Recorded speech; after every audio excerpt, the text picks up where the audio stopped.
Amadurecimento em meio à solidão. Nós vivemos dias onde algumas evidências nos assustam. Algumas coisas que nós vivemos geram em nós um temor. Começa a trazer para nós uma forma de nos intimidar aquilo a qual nós estamos vivendo. E essas evidências que nos assustam, que nos intimidam, ela acaba gerando em muitos de nós aqui solidão, o sentimento de estar sozinho. Quer algumas coisas que acontecem, que é realidade de muitas pessoas aqui? Pressão financeira. Quantos de nós aqui não sofremos com a pressão financeira? Se puder dar um pouquinho de retorno do Samuel para mim, Coca, por favor. Valeu, obrigado. Pressão financeira é uma das coisas a qual acabam intimidando pessoas. Pressões emocionais. Quantas pessoas aqui, eu não estou falando lá de fora não, irmão, estou falando daqui de dentro. Quantas pessoas aqui de dentro não estão passando por depressão, por ansiedade? Quantas pessoas? Irmãos, eu não sei se você teve essa essa péssima experiência de ter pego o Covid. Quem pegou o Covid? Faz assim. Eu peguei. E eu não sei se isso te trouxe, porque tem pessoas que ficam legal no Covid, é algo normal. Mas tem pessoas que ficam ruim, né? E eu tinha vindo de uma perca muito grande, a perca da minha mãe. E então eu peguei o Covid. E aquilo para mim foi assim, algo difícil de lidar com aquela questão. Minha mãe internada, eu com Covid, eu fiquei muito ruim, irmãos. E se tem algo que o Covid, além das dores, trouxe para cada um que pegou, e eu tenho certeza disso, foi um sentimento de solidão. Parece que você estava passando por um processo sozinho. Pessoas ficaram isoladas dentro da sua própria casa, dentro de um cômodo, recebendo comida pelo vão da porta. Sim ou não? E lá em casa a gente não teve muito esse cuidado. Pelo contrário, nós continuamos vivendo a nossa vida apenas isolados dentro da nossa casa. As nossas filhas tinham acesso a mim, a minha esposa, que pegamos na mesma época. Mas mesmo assim, irmãos, você deita no sofá, você deita na cama, e aquela doença traz para você esse sentimento de solidão, de vazio. Inúmeras mensagens chegando no celular, muitas pessoas preocupadas, pessoas orando por nós. Como eu disse, a minha família estava comigo a todo tempo, mas havia em mim um sentimento de solidão, de vazio. Quantas pessoas aqui não estão passando por problemas conjugais? Quantas famílias aqui dentro destruídas? Você cercada de pessoas dentro da sua casa, mas você se sente um solitário, uma solitária, porque não tem com quem falar, não tem com quem dividir. Fora tudo isso, irmãos, que eu disse, vemos guerras, violências, ideologias sendo aplicadas antibíblicas.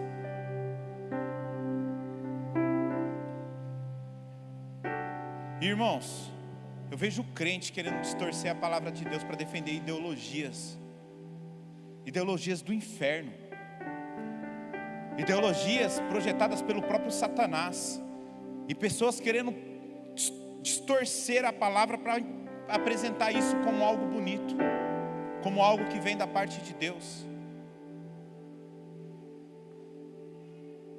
Se a Bíblia fala que é pecado, é pecado. Porque o Senhor Jesus diz em Mateus 24:35: passará céus e terras, porém as minhas palavras jamais passarão. Não é que as palavras do Senhor nunca mais seriam esquecidas. O que Ele está dizendo é: a minha palavra não muda. Pode se passar céus, pode se passar terras, pode entrar governo e sair governo. O que é pecado continua sendo pecado. O que era pecado no início da igreja 2000 anos atrás é pecado hoje no século 21, dentro das igrejas contemporâneas de parede preta, de luzes, pecado. O aumento da iniquidade, o aumento da maldade, tudo isso gera em nós solidão, medo. O acúmulo de tudo isso gera em nós esse sentimento de solidão, a sensação de estarmos sozinhos, de que ninguém nos entende. Você já passou por isso? Cercado por pessoas, no seu trabalho, na sua casa, na sua família, mas parece que ninguém te entende. Quantas vezes nos sentimos só, em meio a processos que passamos? E as pessoas que estão ao nosso lado, os nossos familiares, por vezes até mesmo se chateiam, dizendo assim: como assim? Como você está só? Eu sempre estive com você. Tem processos que você passou, como eu disse, a Covid. Irmãos, eu recebi a mensagem não dava tempo de responder, de muita gente preocupada. Mas mesmo assim, eu sentia que eu estava só. Eu sentia que era só comigo. Por mais atenção que tenhamos, isso vai parecer que é insuficiente. E deixa eu te dizer uma coisa: esse processo de solidão que você está passando é uma forma do Senhor te amadurecer. É como se o Senhor estivesse te escondendo num ambiente escuro, solitário, aonde ninguém te entende, aonde você não consegue sentir confiança em ninguém para dividir aquilo que você está passando. Mas nesse processo do Senhor te esconder, Ele está te amadurecendo. O André, esse tempo, falou para mim assim: ô Diogo, eu preciso ajudar uma pessoa. Como eu posso fazer para essa pessoa amadurecer? Aí eu brinquei com ele. Falei: enrola no jornal, abre o forno, coloca lá dentro. Quem já não fez isso com banana, abacate? Por quê? Porque você quer acelerar um processo de amadurecimento. Então, por vezes, o Senhor vai te enrolar num jornal e vai te esconder, e ninguém vai estar te vendo. A sua família não vai estar te vendo, os seus amigos não vão estar te vendo. As pessoas que até mesmo estão à sua volta vão ser insuficientes para tirar de você esse sentimento de solidão. E deixa eu te dizer uma coisa: em meio a esta solidão que muitos aqui estão passando, é Deus trabalhando no anonimato, é Deus trabalhando no silêncio, gerando algo em nós que será visível daqui a algum tempo. Você esconde o abacate, enrola ele, esconde ele, mas no tempo certo, ele com açúcar, né? E leitinho. Meu Deus, tem uns que comem com sal, né? Faz aquele negócio assim, é bom demais. É Deus trabalhando no anonimato, meus irmãos, no silêncio, porque Ele está gerando algo que lá na frente vai se tornar visível no tempo certo. Segunda-feira eu tive uma mesa com o apóstolo Cristiano, e ele falava sobre isso. E eu tinha uma mensagem para este culto. E o Senhor naquela segunda-feira falou assim: você vai mudar a mensagem e deixa para o culto. Eu já tenho mensagem para a ceia do mês que vem já. A ceia do mês que vem a mensagem já está pronta. Até vou pregar 2 domingos, porque eu quero preparar o terreno para depois na ceia a gente... Eu estou vivendo isso lá com o apóstolo. A gente está preparando um terreno para edificar algo. Mas aí na segunda-feira, tendo esta mesa com o Cristiano, falava-se muito sobre solidão, o processo de Deus. Eu falei: cara, eu preciso trazer isso para a igreja, eu preciso expor isso para a igreja, porque quantos de nós aqui não estamos vivendo um processo de solidão? E deixa eu te dizer, Jesus, quando ele inicia a sua caminhada, o tempo inteiro Jesus está cercado de pessoas, o tempo todo. Mas nos momentos decisivos, nos momentos a qual Jesus amadureceu como homem, Ele precisou vencer na força e no poder Ele e Deus. Era só Ele. E eu quero falar essa noite sobre 3 vitórias de Cristo, aonde na solidão Ele precisou vencê-las, para que Ele pudesse amadurecer. E o Senhor está te levando para um ambiente de solidão, porque Ele quer acelerar o seu processo. Chega de tapinha nas costas falando que você canta bem. Chega de tapinha nas costas falando que você prega bem. 90% disso daí é mentira, irmãos.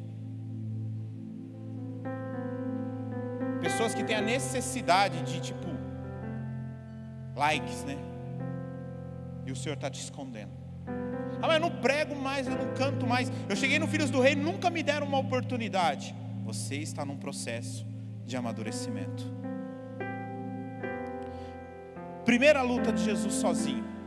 Primeira vez que ele esteve sozinho foi no deserto. Mateus 4, do verso 1 ao verso 10. Deixa eu ler aqui, senão vocês vão falar que eu não preguei. Nem leu a Bíblia. Mateus 4, verso 1. A seguir, Jesus foi levado pelo Espírito ao deserto para ser tentado pelo diabo. Deserto, solidão. E depois de jejuar 40 dias e 40 noites, teve fome. Então o tentador aproximou-se e disse a Jesus: você é o Filho de Deus? Mande que essas pedras se transformem em pães. Jesus, porém, respondeu: está escrito, ao ser humano não viverá só de pão, mas de toda palavra que procede da boca de Deus. Então o diabo levou Jesus à cidade santa, colocou sobre o pináculo do templo e disse: se você é filho de Deus, jogue-se daqui, porque está escrito, aos seus anjos lhe dará ordens a seu respeito, e eles sustentarão com suas mãos para que você não tropece em nenhuma pedra. Jesus respondeu: também está escrito, não porá à prova o Senhor o teu Deus. O diabo ainda levou Jesus a um monte muito alto, mostrou todos os reinos do mundo e a glória deles, e disse: tudo que te darei, se prostrado você me adorar. Então Jesus lhe ordenou: vá embora, Satanás, porque está escrito, adore o Senhor o teu Deus e preste culto somente a Ele. Jesus está só no deserto, 40 dias, sem comer, sem beber, sem se relacionar com ninguém. Satanás enxerga que ele está vulnerável e fala: agora é a hora de eu já podar Jesus. E ele vem e ele apresenta a Jesus uma proposta de: resolva o seu problema, você não precisa consultar a Deus. Quantos de nós estamos passando por problemas e por vezes nós não esperamos em Deus a solução, porque quando você continua o texto, você vai ver que no final os anjos servem a Jesus.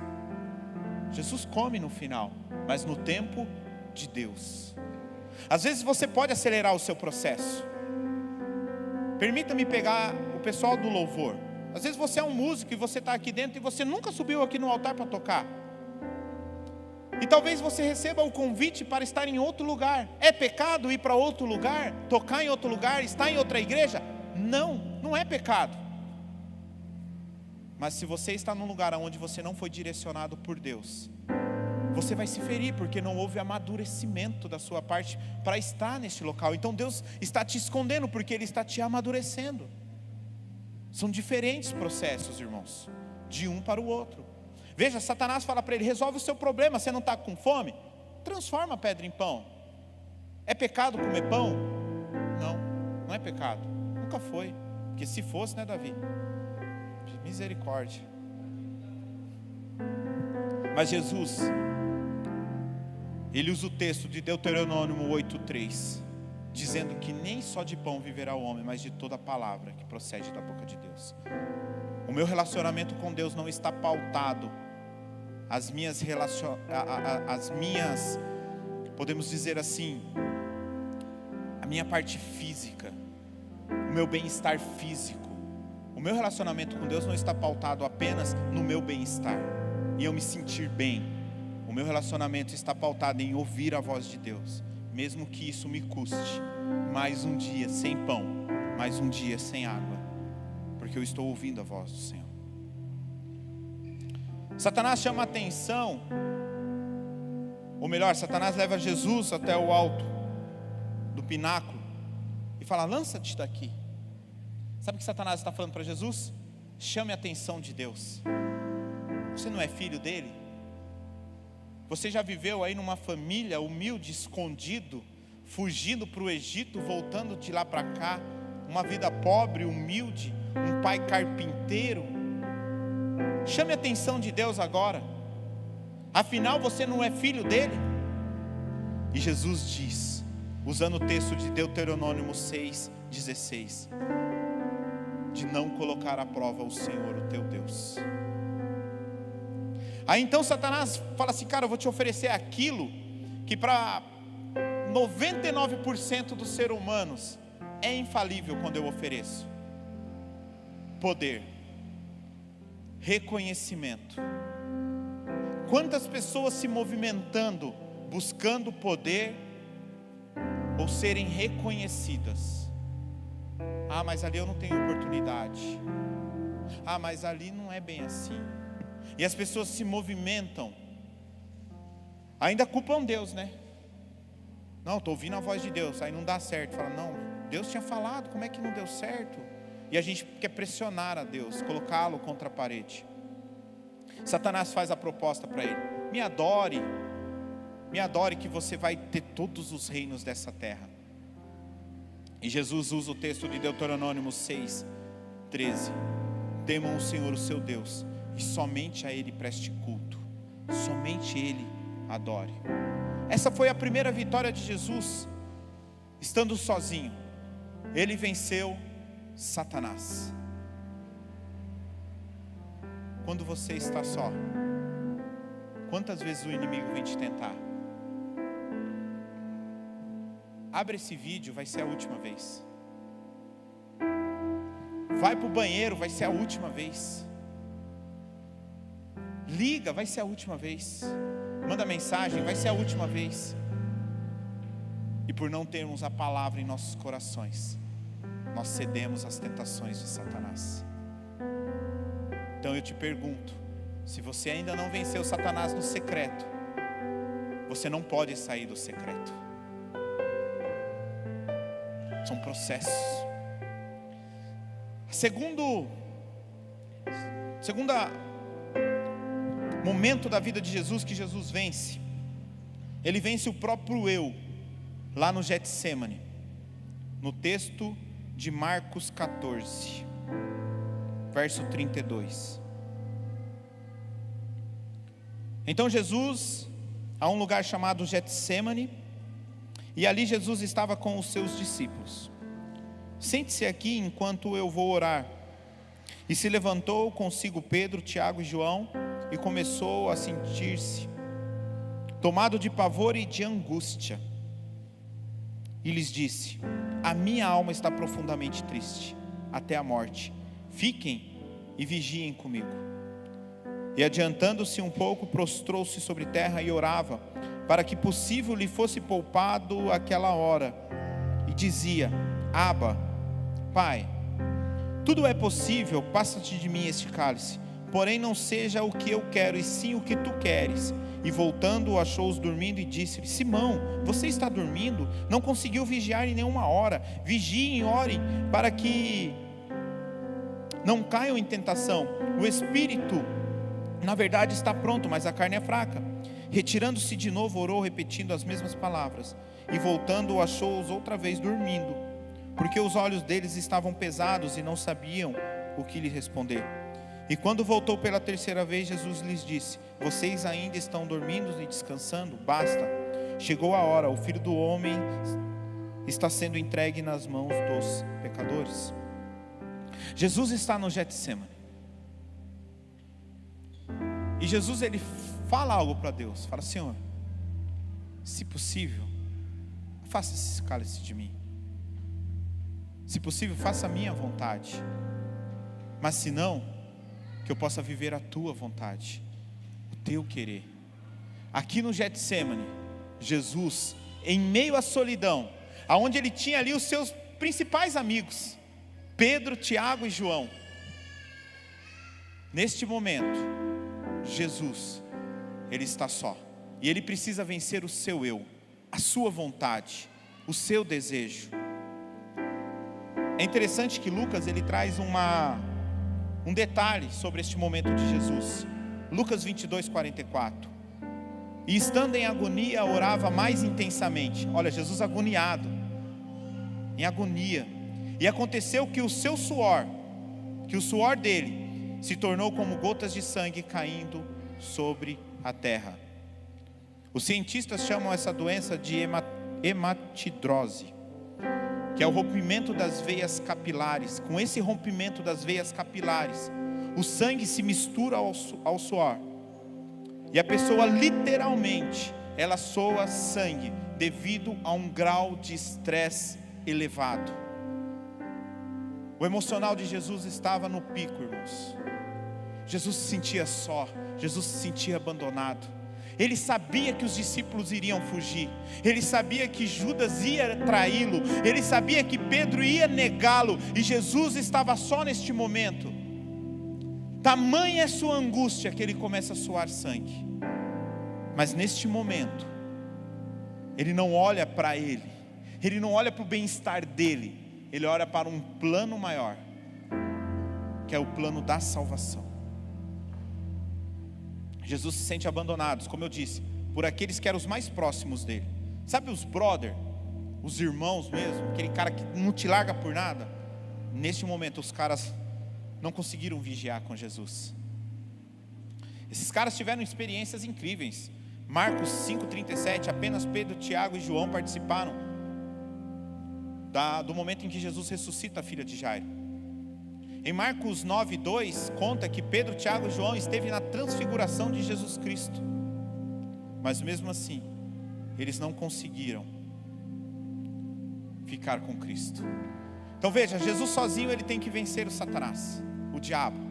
Jesus sozinho, em outro momento, ele vence o seu próprio eu. E a terceira vitória de Jesus sozinho foi conquistada na cruz. Na cruz, sozinho, Jesus vence a morte e o pecado. E Paulo nos escreve em 1 Coríntios 15:54: e quanto a este corpo corruptível se revestir da incorruptibilidade, e o que é mortal se revestir da imortalidade, então se cumprirá a palavra que está escrita: tragada foi a morte pela vitória. E Paulo pergunta: onde está, ó morte, a sua vitória?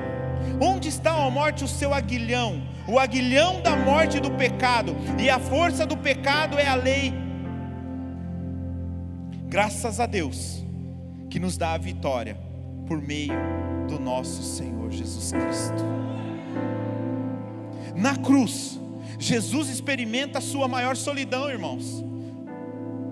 No deserto não haviam pessoas com ele. No Getsêmani os seus amigos não estavam vigiando. Mas na cruz, o próprio Deus vira as costas para Jesus. O próprio Deus o abandona. Jesus experimenta a sua maior solidão. Por quê? Porque na cruz ele experimenta o abandono do Pai. Mateus 27:46 diz: por volta das 3 horas da tarde, Jesus clamou em alta voz, dizendo: Eli, Eli, lema sabachthani. Isso quer dizer: Deus meu, por que me desamparastes?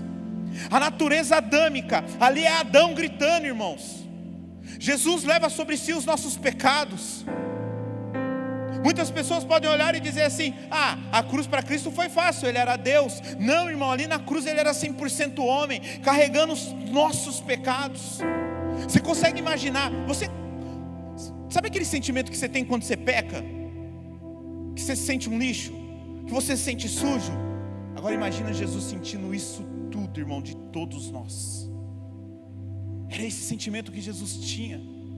E na cruz, a natureza adâmica dá um grito: Deus meu, por que me desamparastes? E Deus, ele precisa sim virar as costas para Jesus. Deus, ele não tem pacto com o pecado.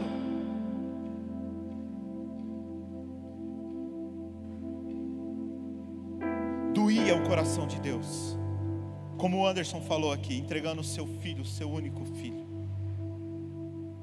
Eu imagino a dor. Mas ali naquele momento, Jesus precisou vencer a cruz sozinho. Jesus não podia ter ajudinha, não dava para dar um jeitinho. Ele precisava passar pela cruz sozinho. Na cruz, Jesus estava abrindo. Fica ligado, hein? Senão você vai falar que eu estou meio louco aqui, que eu saí do tema. Mas na cruz Jesus estava abrindo a porta de acesso ao reino de Deus. E essa porta, ela é estreita. Marcos 7, 13, 14 diz: Entrem pela porta estreita, porque larga é a porta e espaçoso é o caminho que conduz à perdição, e são muitos os que entram por ela. Estreita é a porta, e apertado é o caminho que conduz para a vida, e não são poucos os que encontram. E são poucos os que encontram. Por que essa porta é estreita, irmãos? E eu vou te responder. Por que essa porta ela é estreita? Porque a porta é do tamanho de uma pessoa, Cristo. Consegue imaginar uma porta que só passa uma pessoa? Aqui nós temos uma porta que passa dezenas em um mesmo instante. Até a portinha pequenininha ali do lado, se quiser, passa 2. Mas essa porta aqui ela é estreita, porque ela é do tamanho de Jesus. Deixa eu te dizer uma coisa: você não entra no reino de Deus de mão dadas com Jesus. Você entra no reino de Deus se tornando um com Cristo. Por isso que essa porta é estreita, por isso que ela é apertada. Jesus já fez a parte dele, irmãos. Precisamos fazer a nossa, precisamos dar uma resposta à cruz, precisamos dar uma resposta ao sacrifício de Cristo. Não aguentamos ficar 45 minutos sentados numa cadeira ouvindo uma palavra. E Jesus suportou a cruz por 6 horas, após carregá-la, após apanhar, após ser abandonado, após ter suado sangue um dia antes. Não conseguimos chegar no culto no horário, não conseguimos amar os nossos irmãos, não conseguimos ser igreja. Você não vai entrar no céu de mão dada com Cristo. Você só entra no céu se Cristo for um contigo.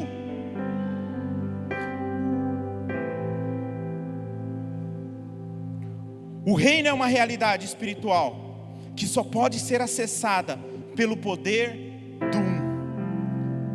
Lembra o poder do um? Cristo vence Satanás no poder do um. Cristo vence o eu no poder do um.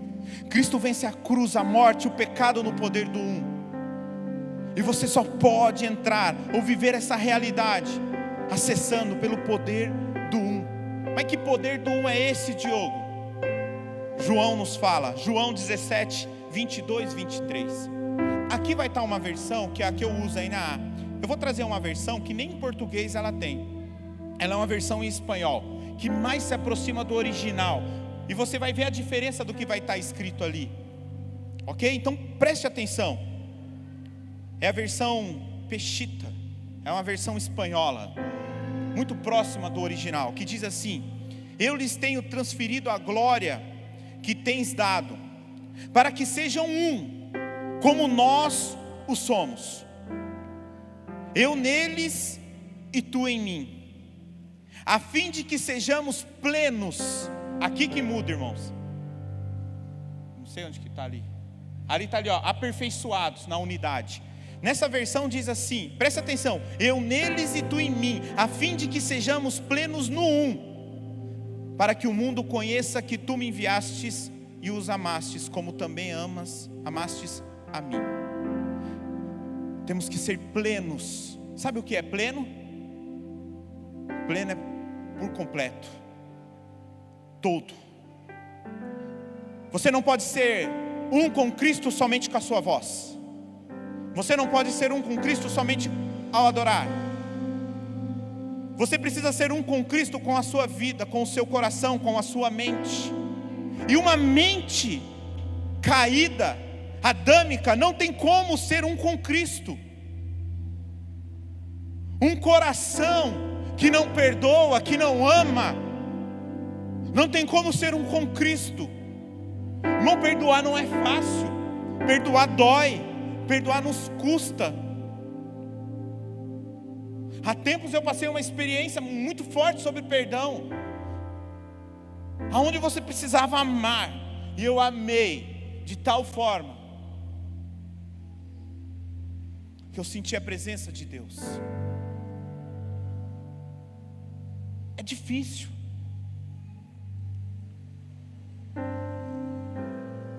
Para que o mundo creia na verdade que pregamos, precisamos deixar a posição de observadores do reino e entrarmos por essa porta. Chega de ser espectador do reino. O Anderson falou sobre o reino sexta-feira. O reino já está aqui, ele já está estabelecido, e tem pessoas de braço cruzado olhando e falando: que legal, que bonito, que bacana. Precisamos deixar a posição de observadores e entrarmos pela porta estreita, acessível àqueles que se tornaram um com Cristo. Olha essa troca de ideia de Jesus com Nicodemos. João 3, verso 3. Jesus respondeu: em verdade lhe digo que se alguém não nascer de novo, preste atenção, não pode ver o reino de Deus.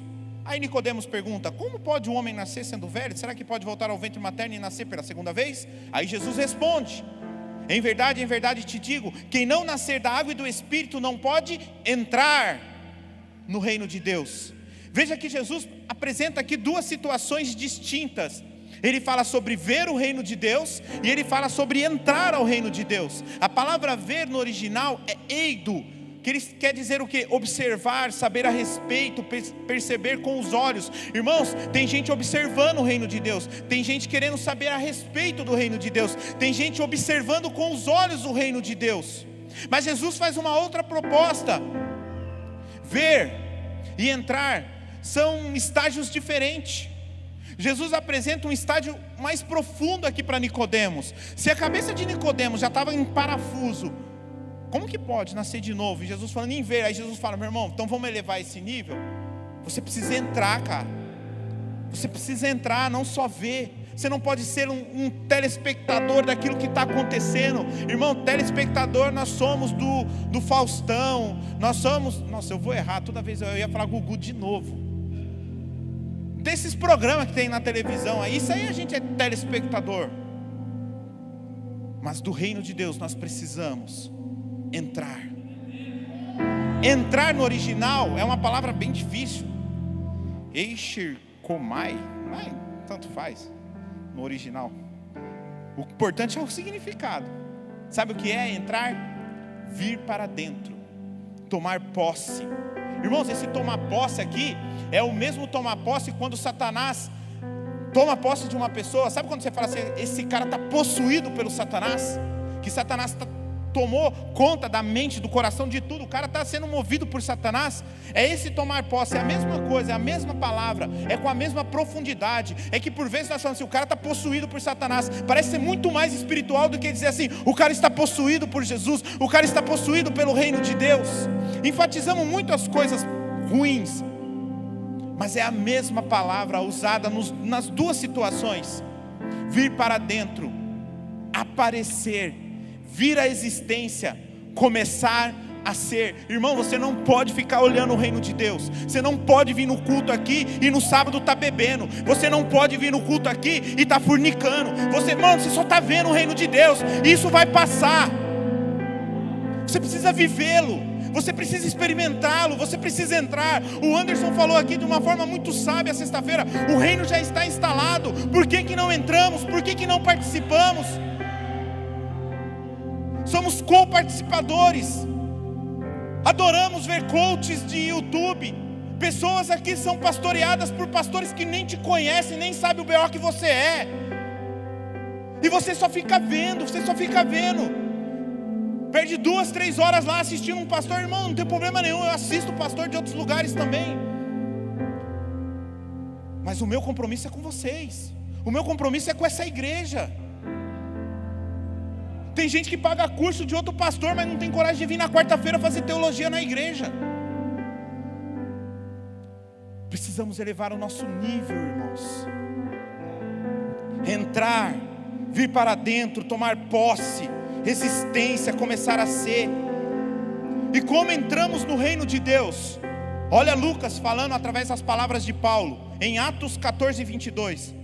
Fortalecendo o ânimo dos discípulos, exortando-os, permanecendo firmes na fé, mostrando que através de muitas tribulações nos importa entrar no reino de Deus. A salvação é gratuita, mas o reino é conquistado através de esforço, através de luta e através de tribulações. O que nós te apresentamos aqui no final do culto é a porta, mas eu não te empurro para dentro dela. Só que se você não estiver no regime de Deus, você não vai entrar. Tem medidas, tem estatura, tem maturidade para acessar isso. Irmão, se nem carro sem maturidade você não pode dirigir, você acha que você pode entrar no reino de Deus imaturo, mimado, bobão, xarope? Não dá, irmão. Maturidade, crescimento, evolução. Essa palavra tribulação que Lucas colocou aqui, através de muitas tribulações, nos importa entrar no reino de Deus. Essa palavra tribulação, no original é tríplice. Intenso estresse emocional provocado por pressões externas e internas. Comecei falando sobre o quê? Pressões que nos levam a uma solidão. E essa palavra de tribulação está dizendo o quê? Pessoas precisam passar por solidões, momentos a sós, para que possam ser provadas e testadas para entrar nesse reino, adquirir maturidade. As coisas mais importantes, irmãos, você faz só. Eu não posso ir lá fazer uma prova de faculdade para você. Eu não posso ir lá e fazer o seu teste de dirigir para você pegar a sua carta. Você precisa fazer. Eu não posso ir lá e chavecar a varoa para você. É você que tem que fazer. Eu não posso chavecar o varão para você. É você que tem que fazer. Você tem que fazer as suas coisas. Por que eu que sou responsável em te levar para o céu? Que é a coisa mais importante. Terceirizamos.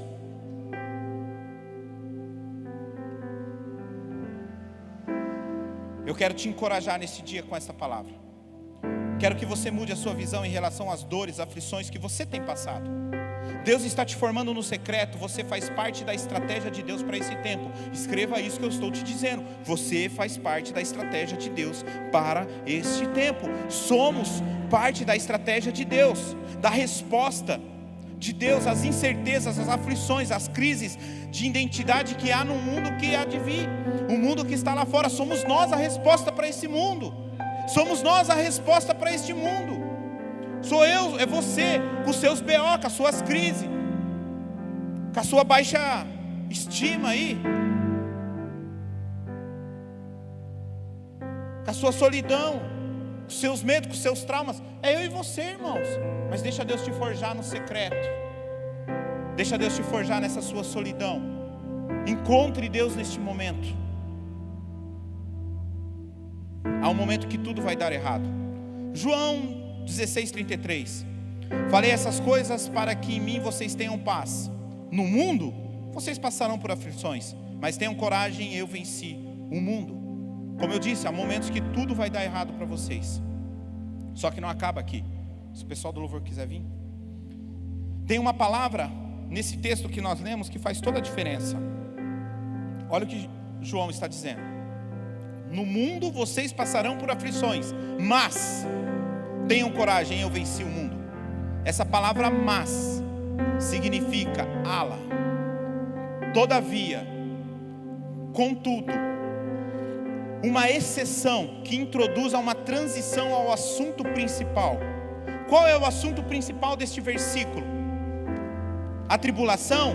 Não, porque a tribulação está antes do mas. Como o mas ele introduz algo que é principal, o principal é: tenham bom ânimo, perseverem, eu venci o mundo. Ele venceu, e vivo ele está, e ele vai voltar.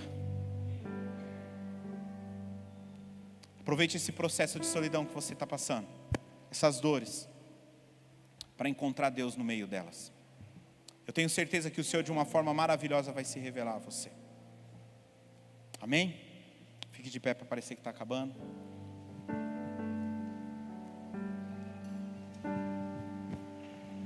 Escute esse louvor.